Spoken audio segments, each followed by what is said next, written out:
Hello, everybody. So as far as I'm concerned, perhaps a little bit of good news. HIMS, GLP-1s no more. HIMS, are we getting our stock back? First of all, I want to point out how impressed I am to see the stock only down 14%, only 14% after the biggest fear of the past 3 or 4 weeks literally just happened, which is semaglutide is off the shortage list. And so this happened to tirzepatide a few weeks back, you may remember. And when that happened to tirzepatide, compounders of tirzepatide, which HIMS was not one of, they actually sued the FDA. They did a lawsuit over the FDA saying that wasn't true. It was not in short supply. And so that's why I say, are we getting our stock back?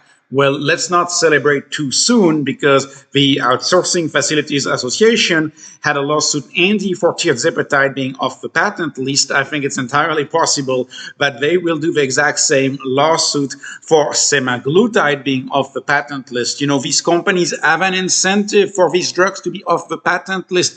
These drugs are in shortage around the world. They are delaying entry in many countries around the world to prioritize the US, to make sure they supply the US first, because the US insurance system pays $1,800 a month for these prescription drugs. That's why they prioritize the US, but the demand is so through the roof that some trade association are able to make a compelling case that no, actually not true. There is still a shortage. And Lilly's numbers were not good today. And actually, the answer to that, maybe they're not good because maybe a lot of people are switching away from the $1,800 a month branded version, moving into the compounded version offered by HIMS and plenty others, not just HIMS. So many other companies offer a compounded version of that. But of course, when that news came out of the drug being off the shortage list, both Novo and Lilly went up. It was beautiful. People were very happy. The news dropped at 155. There likely was information leaked beforehand. I believe that is why these stocks are up. They're all happy. They're reporting semaglutide is off shortage. Tirzepatide is off shortage, but being challenged by a lawsuit. The point is, these drugs, semaglutide, it may be allowed back in a few weeks if there's a new lawsuit, right? It may be allowed back. And by the way, they may be on shortage again. So this is going to be a back and forth for a while, for a long time. This stock is a roller coaster. It's all about the volatility. I want to point out one thing. So this is the website. You can see they sell compounded semaglutide. It's $199 a month roughly for the entry level. You can go up to $299 a month depending on the dosage. People like first responders and some other groups get it for $99 a month actually at HIMS. So that's a really good price compared to Ozempic, $1,800 a month or $1,799. One point I wanna talk about is Reddit, and I recommend that you can look at Reddit, you can look at TikTok, read what the people are saying on there. And of course, if these drugs come off the shortage list, people are like, well, are they gonna make it affordable then? Are they gonna make it affordable?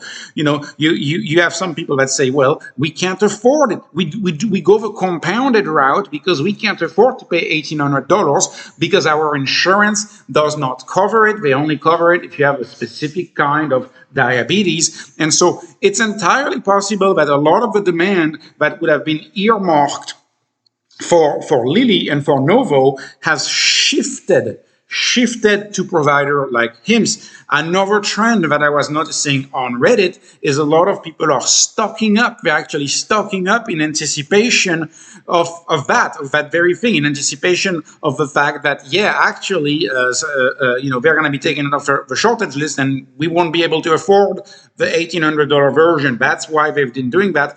And this stock has been trading in a roller coaster about this for more than 5 months. And even before that, when the CEO of HIMS was like, we're taking our time, we're not rushing into this, we want to do it right. Even then, the stock still had some volatility because of the GLP-1 story. So, will someone somewhere file a lawsuit to get semaglutide back on the shorted list, just like they did for tirzepatide? My view is yes, they likely will. Someone somewhere likely will.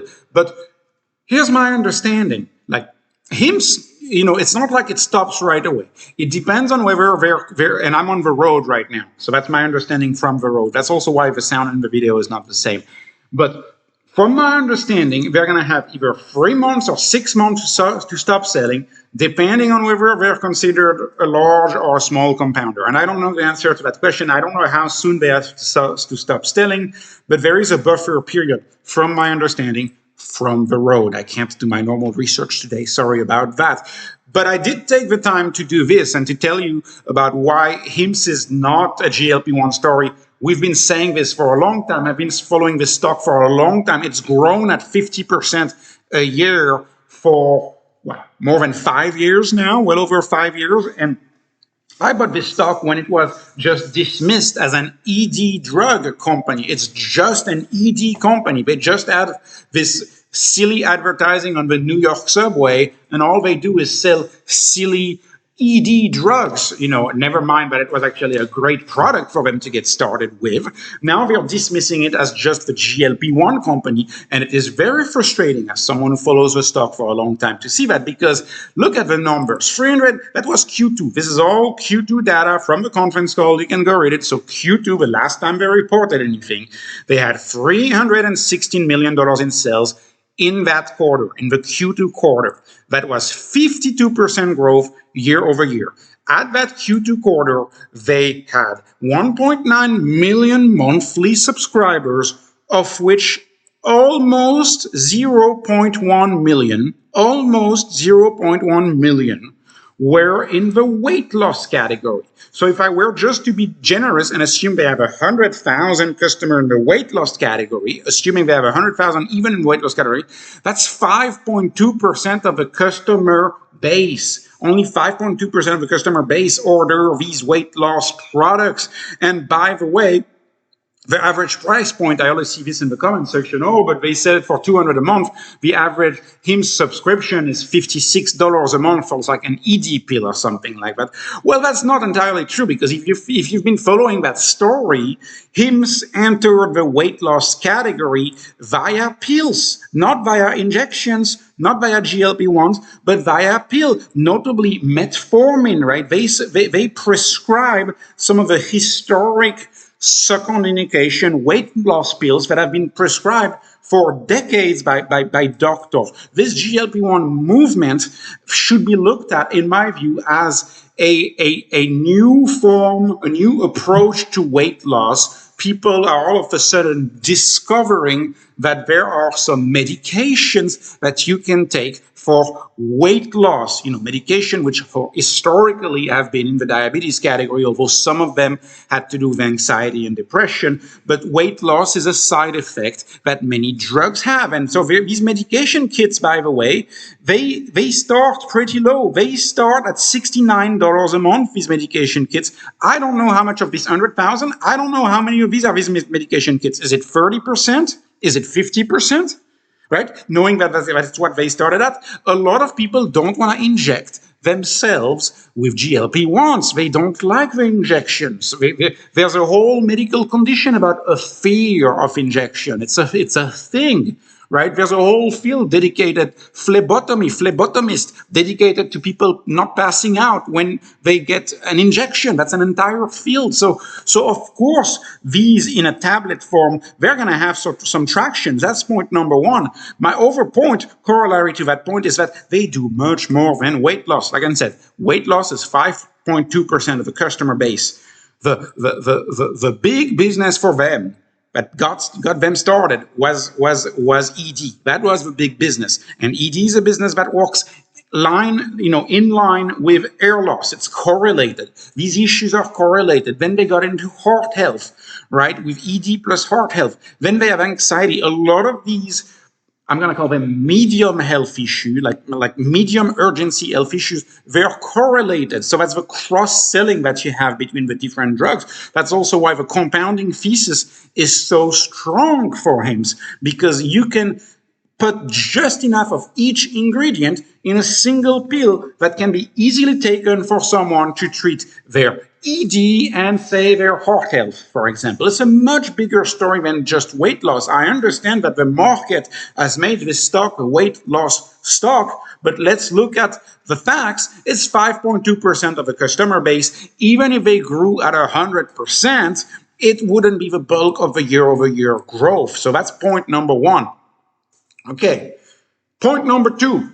If HIMSS doesn't have compounded GLP-1s, no one else does. No one else does. And the people who do that, who do GLP-1, they're going to have well, I guess they're going to have three choices. One of them is paying, I want to say as much as rent, not quite in the US. Rent tends to be higher than that in the US, but close to rent for a GLP-1. That's option number one. Pay close to your rent for a GLP-1, because again, a lot of people taking this drug don't have a pre-diabetes diagnosis. They don't have the right diagnosis, so they don't qualify for the insurance pitching in. That's option number one. Option number two for them is going to be like, well, okay, HIMSS is going to say, well, sorry, we can't prescribe you this GLP-1 anymore. What do you want to do? Do you want us to prescribe you the $1,800 a month version of the brand, or do you want us to prescribe you metformin?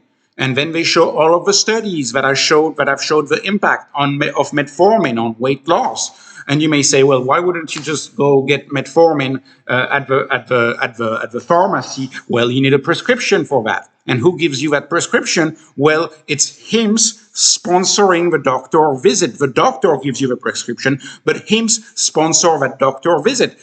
I put you to the challenge of finding out with your insurance company the cost of a specific doctor visit. They charge in a range. It's very, very tough to know the exact cost of a specific customer doctor visit. And oftentimes, doctors, if it's a secondary indication, they'll be like, I have to refer you to a specialist. I have to refer you to a specialist. So HIMSS takes care of that doctor component and sponsors the doctor. HIMSS sponsors your doctor visit through the prescription drug. If you get it, that's very important. If you get it, if you don't qualify, you don't have to pay. This is a business model innovation. So they're going to do that, or they're going to go to these websites for research only. Anybody who does enough research on GLP-1, you'll find out dozens and dozens of private websites who call themselves, for research only, and it's just people using medications that are supposed to be for lab use. They just recreate them at home and create their own homemade GLP-1. How is that for a health crisis or for a health problem if people start ordering GLP-1s for lab use only and then turn it back into a regular GLP-1? Also, people take GLP-1s. This is something I found in my last video on GLP-1. If you haven't watched it, I haven't had a lot of views. You can take a look at it.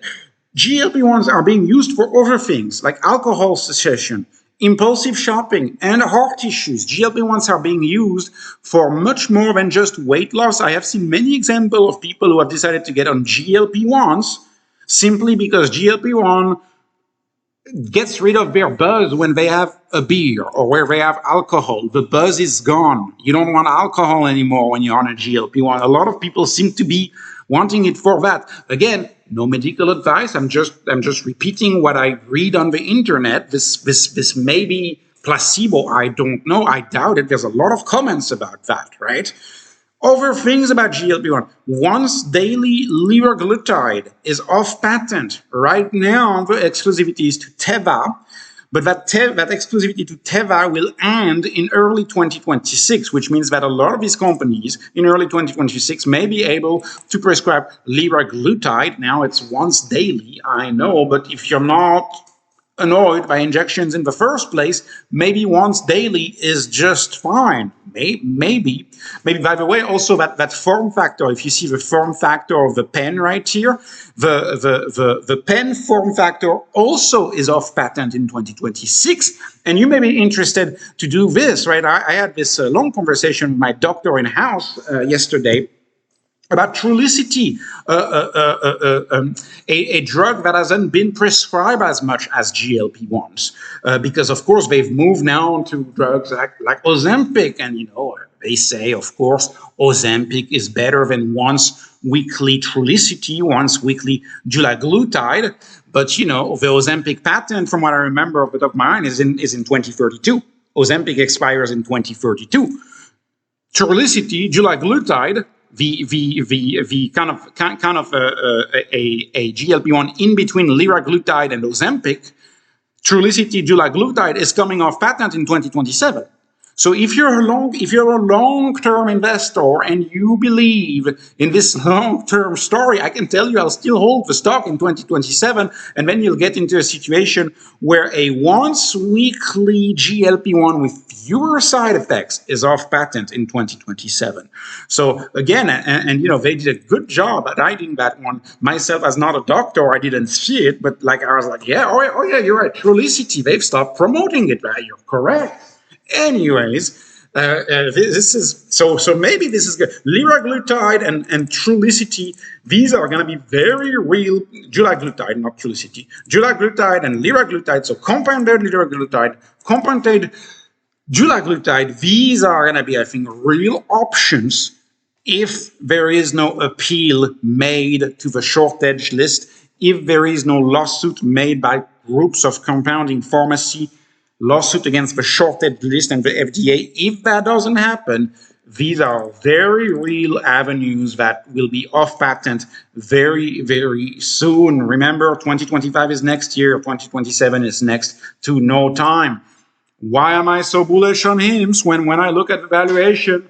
It's cheap again, 0.08. How much am I paying for that growth on HIMSS? I'm paying 0.08. When I compare HIMSS to other stocks in the sector, it is the cheapest stock, even cheaper than Talkspace that I covered this morning. HIMSS is, and I prefer HIMSS over LifeMD because LifeMD doesn't have a built-in pharmacy. LifeMD gives you a coupon that you take to your pharmacist in the physical world. I believe in the story of the eDoctor and the ePharmacy together without the insurance. This is how I've always described HIMSS. It's an eDoctor plus an ePharmacy without insurance. There's 2 points to the HIMSS story, 2 qualitative assessment variables that make me bullish on HIMSS.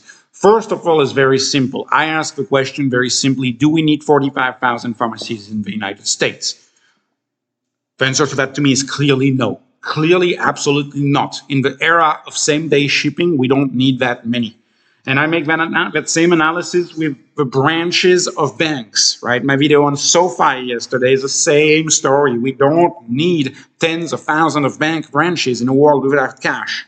And we don't need 45,000 pharmacies in a world where people have been taught overnight shipping by Amazon, when people have been taught the convenience of receiving something at home. So the answer to that, to me, is obviously no. That's the obvious digital retail opportunity that HIMSS is going after. But not just HIMSS, right? Cost Plus Drugs from Mark Cuban is going after that. Amazon Pharmacy is going after that. And that's fine. That's a market competition. Oftentimes it validates your own thesis if you have competition. This is a needed market, but the true business model innovation of HIMSS is customer centricity.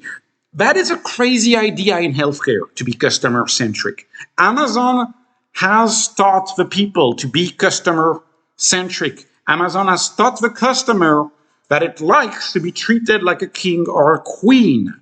And thus, in light of the customer centricity, then Generation Alpha, that Gen, that younger millennials, even older millennials, even Gen X, that customer centricity that younger people are accustomed to, do you get it in legacy healthcare? And the answer to that is no. Let me ask you this question. Do we keep paying for the doctor? Do we need to keep paying for the doctor when we're going there because we think we may have a problem? And we find out from the doctor that we don't have that problem and we don't need that drug because we don't have that problem that we believed we had. In the traditional world, you get charged for that visit. That is not customer-centric. In the HIMSS world, you think you may need, I don't know, an anxiety medication. If the doctor thinks you don't need that anxiety medication, you do not get charged for that visit. That is customer centricity. That is how it works in the commercial world all over. It's an estimate.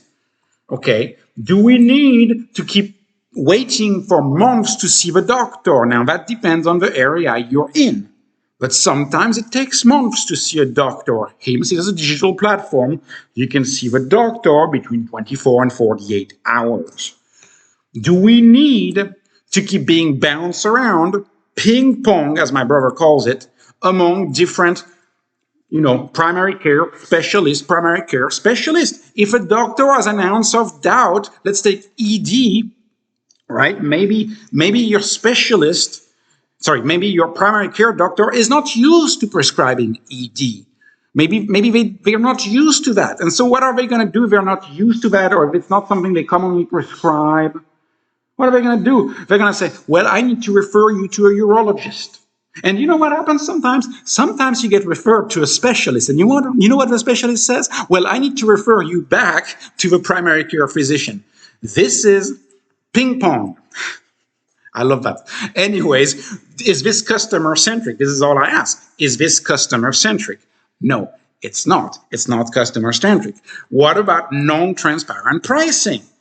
You go to a traditional health system, you don't really know how much your insurance is going to pay. You find out 6 weeks later in the mail via a letter, and you better catch that letter, because if you don't catch that letter, you're going to be sent to collections. It's unclear pricing, like using one of the hundreds of different insurance companies on one of the hundreds of different health systems, on one of the dozens of pharmacies. Is a complete lack of transparency in how much you're getting charged. HIMSS advertises the price on the website. The price is advertised on the website. And the whole system is so analog, so old school, that sometimes you gotta get a coupon, and your coupon for your drug is like better than your own prescription drug card that your own insurance gives you. Your own insurance gives you a prescription card. Well, guess what? Sometimes you're better off just going to GoodRx and using the GoodRx coupons, actually a lot of times, right?